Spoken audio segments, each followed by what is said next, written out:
ఈనాటి మంత్రము బ్రహ్మాదిగణసేవిత, బ్రహ్మాది దేవగణములచే సదా సేవింపబడేవాడు. ఈనాటికి తిరుమలలో ఏకాంత సేవ తర్వాత తలుపులు మూసే సమయంలో బ్రహ్మదేవుని కోసము ఒక రాగి చెంబులో నీళ్లు పెడతారు.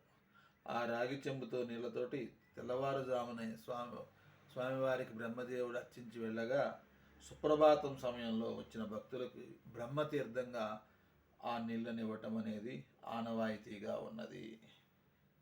ఆ విధంగా బ్రహ్మాది దేవతలందరి చేత నిత్యము పూజింపబడే ఆ శ్రీవేంకటేశ్వరుని పాదపద్మములకు నమస్కరించుచున్నాను. ఓం బ్రహ్మాదిగణసేవితాయ నమః. ఓం బ్రహ్మాదిగణసేవితాయ నమః. ఓం బ్రహ్మాదిగణసేవితాయ నమః.